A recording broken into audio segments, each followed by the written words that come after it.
I never thought my quiet suburban life would turn into something out of a legal drama, but it all started with one woman. You've probably met someone like her before, the type who believes the world owes her everything, who thinks rules don't apply to her, and who carries herself with the certainty that everyone else exists just to serve her. Her name? Karen. Not her real name, of course, but if you've ever dealt with someone who thrives on conflict, you know exactly the type I'm talking about. At first, I didn't pay much attention to her. She was my neighbor, the kind of person who had an opinion on everything from how you should mow your lawn to where you parked your car. She had this piercing way of looking at you, like she was sizing you up, deciding whether you were worth her time or her fury. Most neighbors just ignore people like that, and that's what I tried to do. But ignoring Karen was like ignoring a storm cloud. You might pretend it's not there, but sooner or later the thunder rolls in. The spark that set everything off was so small it was almost laughable. My daughter had come over for the weekend. Now you should know, my daughter isn't just anyone. She worked harder than anyone I've ever known to get to where she is. Late nights, endless studying, years of sacrifice. She climbed her way up in the legal world until finally she earned a position most people could only dream of. She became a clerk for a justice of the Supreme Court. It was the proudest moment of my life. I couldn't stop smiling the day she called me with the news. But to Karen, that didn't matter. To Karen, what mattered was that my daughter parked her car in front of her house. That's it. Just parked a car on a perfectly legal public street. And yet, to Karen, this was an unforgivable crime. She stormed out of her house the moment my daughter stepped onto the sidewalk. She demanded the car be moved immediately, claiming it was blocking her view, making her life miserable, and somehow infringing on her rights. My daughter, polite as ever, tried to explain that parking on the street was completely legal, that she wasn't in anyone's driveway, that she had every right to leave the car where it was. But logic never works on someone who thrives on drama. Karen's voice rose.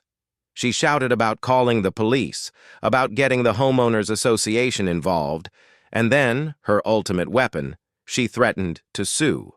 She said she'd take us to court, that we'd regret ever messing with her, that she knew her rights better than anyone. Now, here's where the irony gets delicious. My daughter stood there, calm and collected, listening to this storm of nonsense, while knowing something Karen clearly didn't. My daughter spends her days inside the halls of the highest court in the land. She works directly under one of the most powerful legal minds in the country. She reviews briefs, drafts opinions, and handles the law at its highest level. If anyone in this neighborhood knew the difference between legal rights and imagined grievances, it was her. But my daughter didn't fire back. She didn't reveal her position. She just gave Karen the kind of look you give a child throwing a tantrum. Meanwhile, I could feel my blood pressure rising. I'd dealt with Karen's nonsense before, but this was the first time she'd threatened me directly. And I'll admit, a part of me was nervous. After all, when someone threatens to sue, it sounds scary. No one wants to get dragged into court. No one wants legal fees or months of stress. Karen knew that. She thrived on intimidation. But what she didn't know was that she had just picked the wrong family to mess with. That night, I couldn't stop thinking about the confrontation. I replayed her words in my head, the way she shouted, the way she looked so sure of herself. And yet, I couldn't help but smile when I thought about my daughter. She didn't even flinch. She knew deep down Karen's threats were empty, and she was right. The next day, Karen doubled down. She left a note on my door, written in all caps, claiming she had spoken to her lawyer and that she was prepared to take serious action if we didn't comply. The note was filled with legal terms that didn't even make sense, phrases she clearly pulled from Google without understanding them, words like harassment and property rights, thrown together in ways that revealed she had no idea what they meant. I showed the note to my daughter, and she laughed.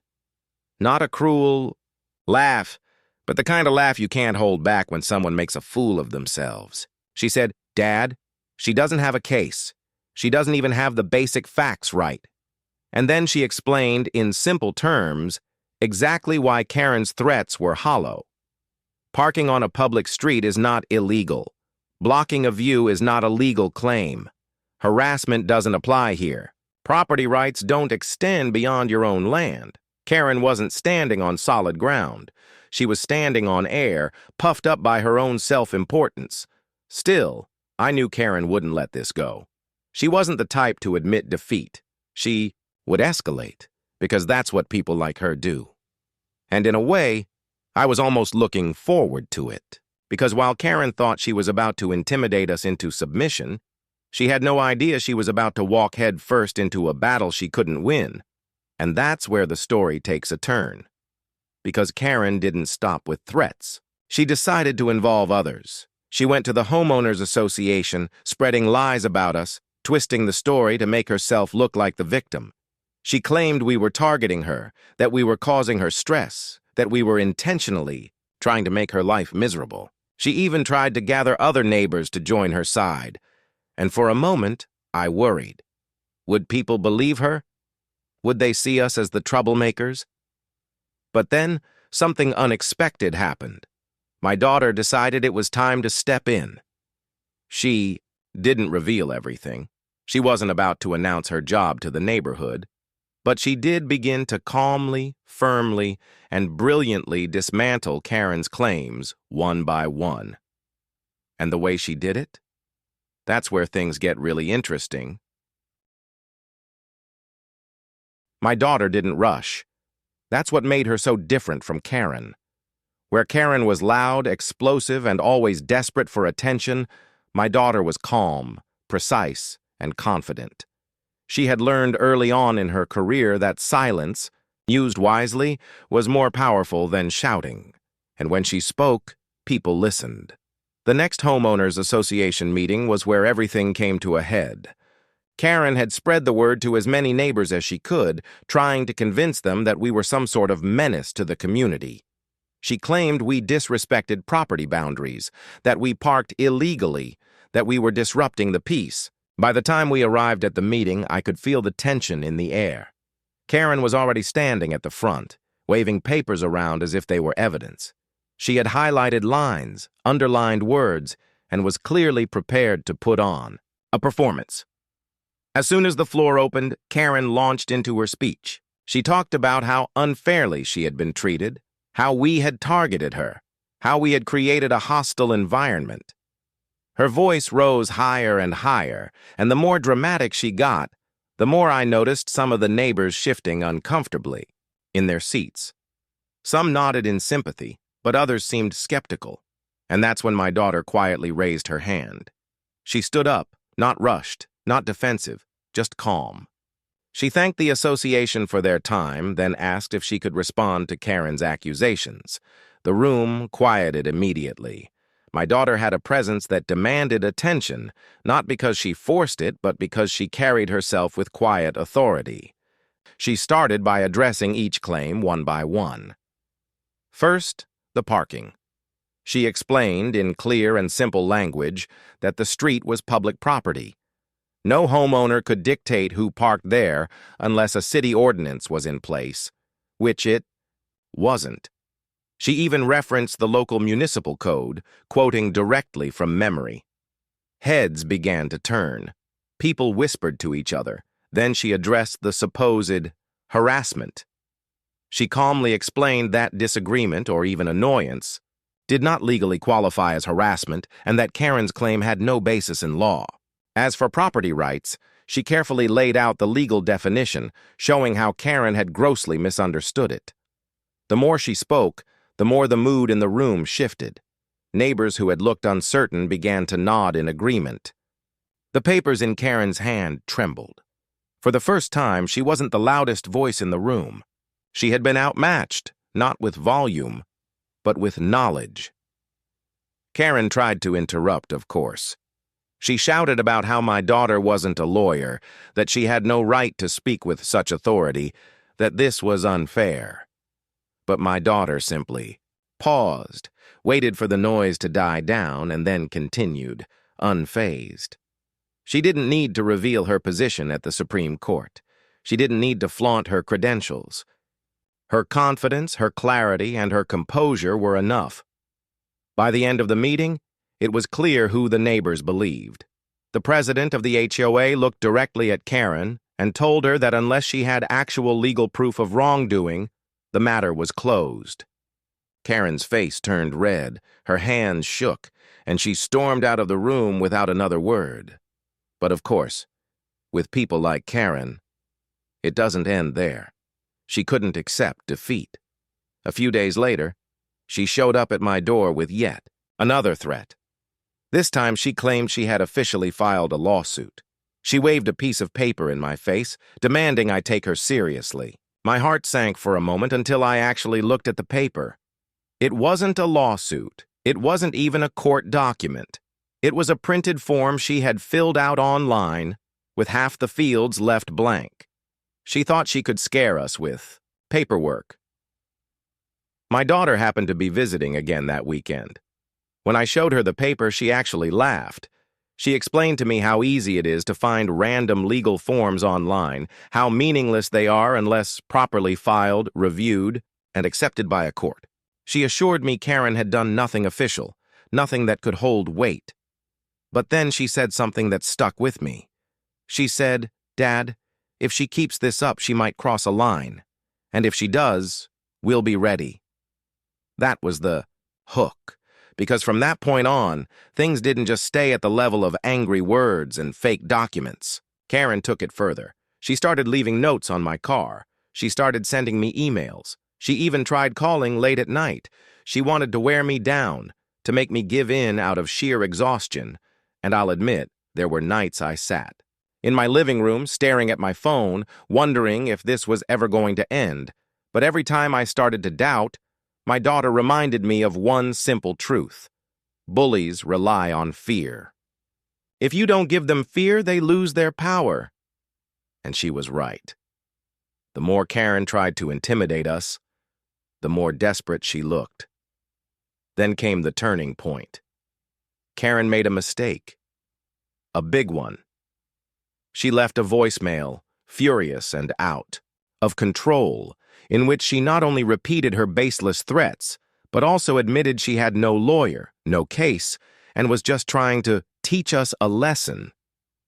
That voicemail, my daughter explained, was gold, because for the first time, Karen had left evidence, proof that her campaign was nothing more than harassment. I didn't know it yet, but that voicemail was about to change everything. It was the moment the balance of power shifted completely. Karen thought she was scaring us into silence, but in reality, she had just handed us the key to ending her game once and for all. And the way my daughter used that voicemail? That's the part that left even me stunned. That voicemail sat on my phone like a secret weapon. Every time I replayed it, I could hardly believe Karen had been reckless enough to record her own undoing. My daughter listened to it carefully, then looked at me with that quiet, confident smile I'd come to recognize. She told me not to worry anymore, that we finally had what we needed. The next step wasn't about fighting fire with fire. It wasn't about yelling back or sinking to Karen's level. It was about precision. My daughter drafted a simple, clear letter. No threats, no insults, no emotion, just facts. She explained that we had evidence of harassment. She outlined the legal consequences of continuing such behavior. And she stated in unmistakable terms that if Karen pursued her baseless claims, we would have no choice but to escalate the matter legally. And unlike Karen, we had the knowledge and resources to do it the right way. We sent the letter. And then, silence.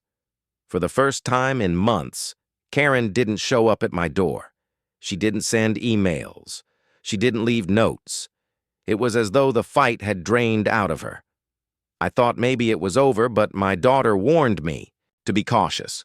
People like Karen don't just disappear. They wait, regroup, and look for another angle. And sure enough, about 2 weeks later, Karen resurfaced. But this time, she wasn't shouting. She wasn't waving papers or threatening lawsuits. She was cautious, almost nervous. She showed up at the HOA meeting again, trying to present herself as the victim, but it was clear the neighbors weren't buying it anymore. Too many of them had seen the truth. Too many of them had watched her behavior spiral out of control. Then my daughter stood up again. Calm as ever, she didn't even mention Karen by name. Instead, she spoke about the importance of community, of respecting each other, of resolving disputes with fairness instead of intimidation. She didn't have to expose Karen directly. Everyone in that room knew who she was referring to. And by the end of the meeting, the HOA president formally warned Karen that any further harassment would result in disciplinary action from the board. That was the moment I realized something. My daughter didn't just win arguments. She didn't just beat people like Karen with facts and law. She taught them, in a way they couldn't ignore, that power doesn't come from volume or threats. It comes from truth. It comes from integrity. Karen's threats of lawsuits? Gone. Her intimidation. Tactics? Useless. The neighbors who once wavered on her side now avoided her entirely, and slowly the street returned to peace. But I want to be honest. This story isn't really about Karen. It's about the feeling of being powerless, and then finding out you're not as helpless as you think. For months, I let Karen's noise get inside my head. I let her threats make me lose sleep. I forgot that intimidation only works if you believe in it. My daughter reminded me of that. She showed me that knowledge is stronger than fear, and that truth has a way of silencing lies, all on its own.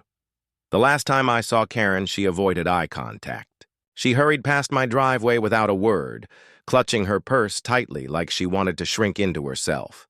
And in that moment, I didn't feel anger toward her anymore. I didn't feel the weight of her bullying. I felt relief, because I knew deep down she couldn't hurt me anymore, and I owe that to my daughter, the Supreme Court Clerk who didn't need to raise her voice or boast about her position. She just needed to remind me that no matter how loud a bully gets, truth speaks louder in the end. So when Karen threatened to sue me, I'll admit for a moment I believed her. But thanks to my daughter, I learned the difference between empty threats and real power. And if you take anything from this story, let it be this: never let fear control your life. Stand firm, know your worth, and remember, sometimes the calmest voice in the room is the one that wins the loudest battles. That was the day I stopped seeing Karen as a threat. And it was the day I started seeing my daughter not just as my child, but as my greatest defender. Because in the end, justice doesn't always come from a courtroom. Sometimes it starts right at your front door with the courage to stand your ground.